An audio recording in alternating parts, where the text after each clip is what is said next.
Punya mobil pribadi itu impian banyak orang, ya kan? Apalagi buat yang baru mulai kerja atau baru berkeluarga. Rasanya keren banget. Bisa bawa pasangan jalan-jalan atau jemput anak sekolah tanpa perlu takut kehujanan dan kepanasan. Tapi, pernah nggak sih kamu dengar orang bilang, mobil itu bukan aset, tapi beban? Loh, kok bisa begitu? Padahal harganya ratusan juta. Wujudnya nyata, dan bisa kita pakai setiap hari. Nah, di video kali ini, kita akan coba bedah logika di balik kalimat yang bikin penasaran itu. Mari kita mulai.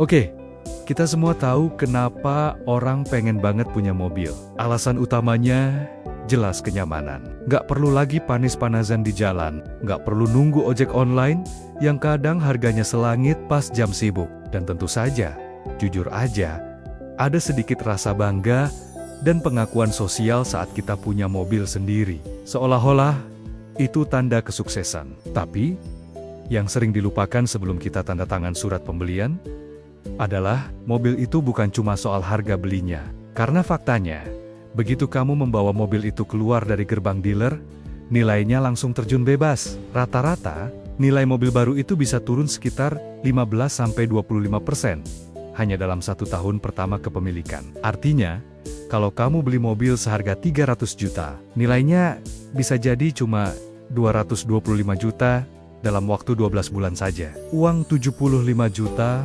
hilang begitu saja. Sekarang, mari kita hitung lebih dalam biaya-biaya yang sering dianggap sepele. Anggaplah kamu ambil kredit mobil seharga 250 juta. Kamu bayar DP 50 juta. Dengan cicilan sekitar 4 juta per bulan selama 5 tahun. Kelihatannya masih terjangkau kan? Eits, tunggu dulu. Jangan lupa, ada biaya tersembunyi yang siap mengintai. Pertama, ada pajak tahunan yang jumlahnya bisa sekitar 3 juta rupiah. Kedua, servis rutin dan perawatan berkala yang kalau di rata-rata bisa menghabiskan 2 juta per tahun. Ketiga, asuransi. Ini penting banget. Biayanya antara 3-5 juta per tahun. Dan yang paling rutin, tentu saja bahan bakar atau BBM.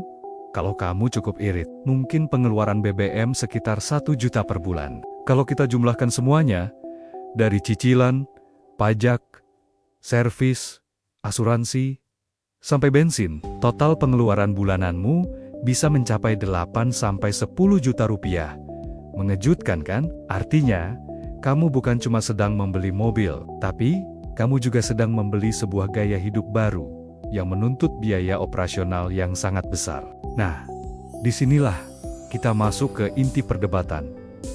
Perbedaan antara aset dan beban. Konsepnya sebenarnya sederhana. Aset adalah sesuatu yang bisa menghasilkan uang dan memasukkannya ke kantong kita. Sebaliknya, beban adalah sesuatu yang justru terus-menerus mengeluarkan uang dari kantong kita. Jadi, kalau mobil yang kamu beli itu digunakan untuk bekerja misalnya, kamu daftarkan jadi taksi online, dipakai untuk jasa pengiriman barang, atau bahkan kamu sewakan, maka mobil itu bisa berubah menjadi aset produktif yang menghasilkan pendapatan.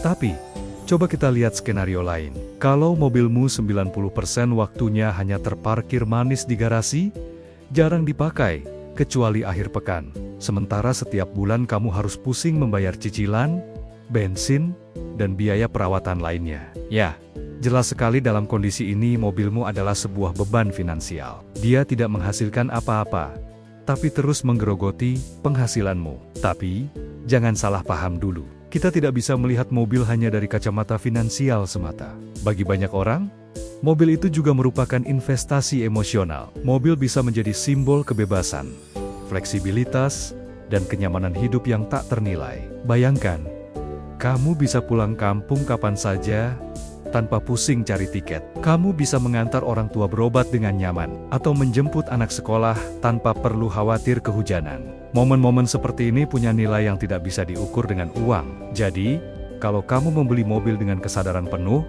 akan biayanya dan benar-benar sesuai dengan kemampuan finansialmu, itu tentu saja sah-sah saja. Yang menjadi berbahaya adalah ketika kita membeli mobil hanya karena ikut-ikutan teman, demi gengsi, atau untuk pamer.